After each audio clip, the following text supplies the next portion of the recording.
Hai teman-teman, jumpa lagi bersama saya di channel Bee Lobster Farm, dan video kali ini saya akan menjelaskan tentang bagaimana strategi untuk mendapatkan keuntungan dalam budidaya lobster air tawar. Oke, simak video saya berikut ini.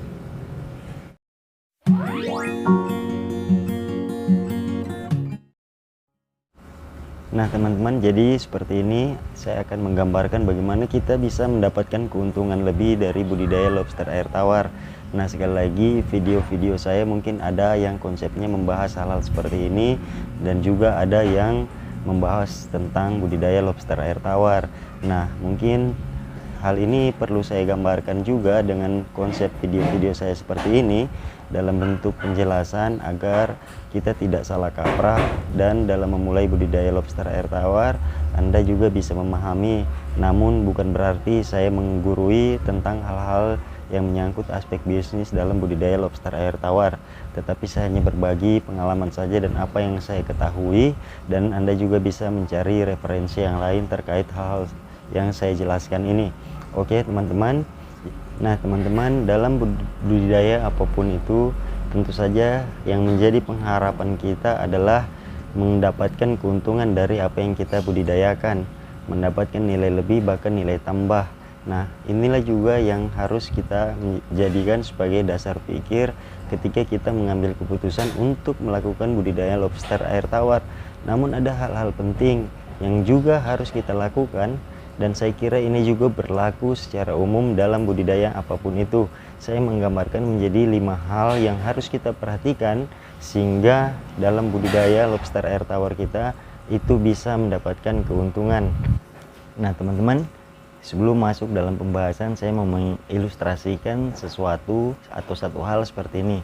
Misalnya mungkin sering Anda mendengar dalam contoh kasus budidaya ikan lele misalnya, pembudidaya A kita bisa lihat misalnya berjalan dan berhasil dengan baik. Tiba-tiba kita mau mengikut sebagai pembudidaya B, dan tiba-tiba juga terjadi kondisi kegagalan dalam berbagai hal yang menyebabkan resiko kegagalan itu terjadi. Artinya dalam satu sistem budidaya yang sama, belum tentu pembudidaya A itu bisa berhasil, pembudidaya B juga ikut bisa berhasil. Nah seperti itu teman-teman, sehingga begitupun dengan budidaya lobster air tawar. Dalam tanda kutip, kita perlu memahami beberapa prinsip-prinsip penting dalam sistem budidaya sampai dengan aspek pasarnya. Ini yang harus kita ketahui. Jadi untuk menentukan bagaimana kita bisa mendapatkan keuntungan dari apa yang kita budidayakan. Oke teman-teman, lanjut akan saya bahas tentang seperti apa sih strategi atau cara agar kita mendapatkan keuntungan dalam budidaya lobster air tawar. Nah jadi teman-teman, yang pertama saya mau sampaikan bahwa ada 5 hal. Yang pertama itu, seperti video-video saya sebelumnya, selalu saya berbicara tentang pertama adalah tentukan skala budidaya kita. Nah kenapa kita menentukan skala budidaya kita? Kita mau terjun dalam skala budidaya lobster air tawar itu yang kecil, rumahan, besar, ataupun sedang. Ya, 3 hal ini harus menjadi pilihan kita. Artinya dengan mengetahui skala budidaya kita, kita tidak memiliki ekspektasi yang berlebih ketika hasil tidak sesuai dengan apa yang kita harapkan. Jadi logika sederhananya begini, ketika kita budidaya lobster air tawar dengan skala rumahan, ya tentu saja jangan kita berekspektasi untuk mendapatkan hasil seperti kita budidaya skala besar. Seperti itu teman-teman, itu yang pertama. Nah kemudian teman-teman, yang kedua adalah lakukan budidaya lobster air tawar yang benar.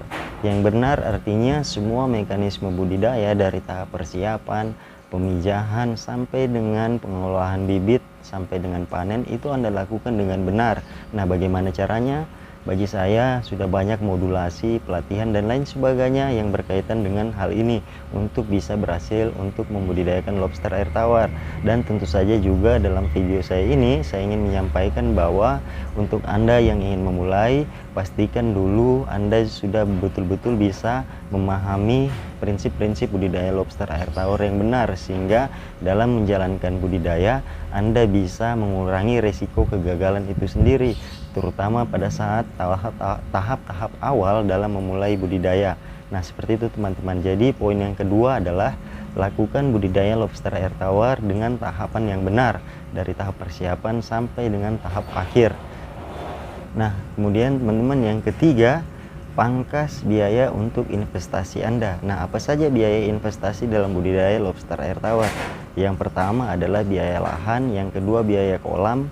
Kemudian dua hal ini adalah hal yang harus Anda perhatikan.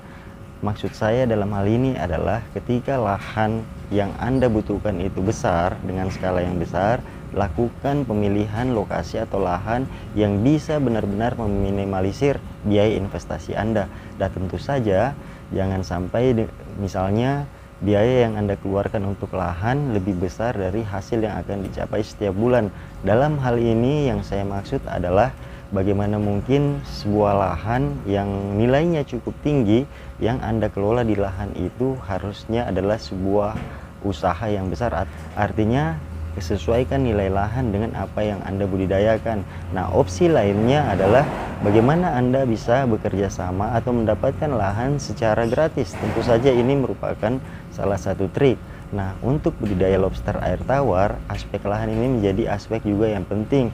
Sehingga bagi saya, ketika Anda bisa melihat lahan-lahan tidur yang bisa dimanfaatkan dengan sistem pinjam pakai, tentu saja itu menjadi pilihan.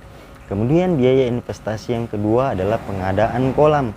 Ketika misalnya Anda baru memulai atau mau membangun suatu sistem budidaya, Anda bisa menghitung misalnya kolam semi permanen atau permanen yang Anda gunakan, dan banyak hal-hal lainnya yang terkait lahan dan kolam yang sebenarnya ini harus Anda jadikan sebagai salah satu trik atau strategi pemilihan yang tepat untuk menekan biaya investasi tersebut. Nah, kemudian teman-teman yang keempat adalah pangkas biaya operasional.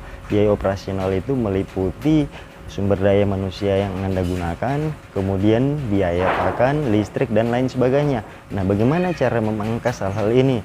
Tentukan sumber daya yang betul-betul Anda butuhkan untuk Anda gunakan sebagai orang pekerja yang akan melakukan proses budidaya di lokasi Anda.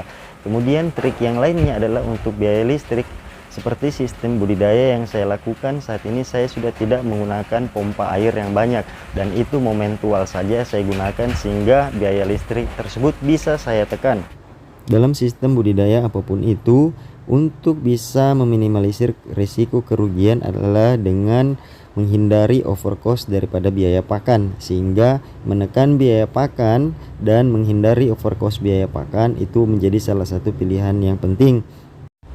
Nah, misalnya saya memiliki 1000 ekor lobster air tawar, di mana 25 ekor adalah 1 kg, sehingga saya memiliki 40 kg lobster air tawar. Dengan asumsi kebutuhan pakan sebesar 5% dari berat tubuh, berarti dalam satu hari saya membutuhkan 2 kg pakan untuk 1000 ekor lobster yang berbobot 40 kg.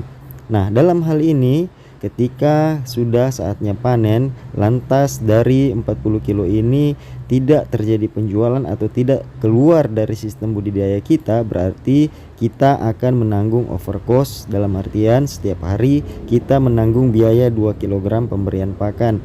Olehnya strategi 2 kg ini harus kita berikan berupa pakan-pakan alami yang harganya murah atau bahkan bisa kita dapatkan secara alami. Lantas yang kelima, untuk budidaya lobster air tawar, Anda harus bisa menyentuh aspek hulu dan hilirnya. Jadi semua Anda kuasai, dari sistem budidaya, pemijahan, pembibitan sampai dengan mencetak indukan. Kemudian pasca panen itu kalau bisa juga Anda lakukan untuk Anda kelola sendiri, misalnya dengan sistem penjualan produk konsumsi hasil budidaya Anda. Menguasai hulu dan hilir dari sistem budidaya lobster air tawar ini berkaitan erat sebenarnya dengan karakter lobster itu sendiri. Dalam artian ketika kita menjalani mulai dari sistem pemijahan, pembibitan, pembesaran sampai dengan indukan dan produksi panen untuk konsumsi, artinya kita bisa meminimalisir resiko gagal-gagal adaptasi dalam setiap tahapan tersebut.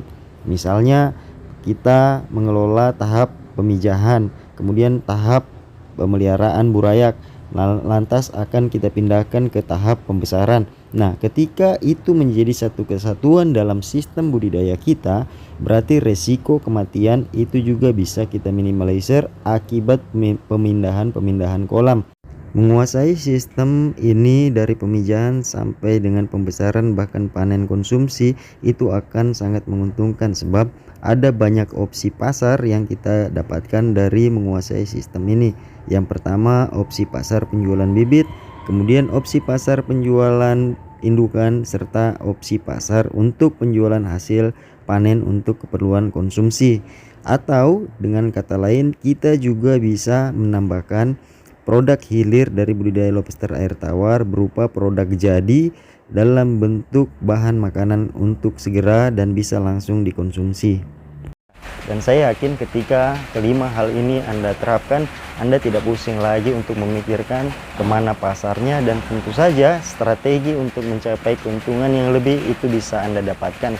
Oke teman-teman, hari mulai hujan, mungkin saya akhiri saja video saya kali ini. Nanti akan kita lanjutkan di kesempatan berikutnya atau dalam pembahasan kita di kolom komentar. Sekali lagi terima kasih atas kebersamaan Anda, terima kasih sudah mendukung saya. Dan sekali lagi sampai jumpa di video saya selanjutnya, dan salam capit.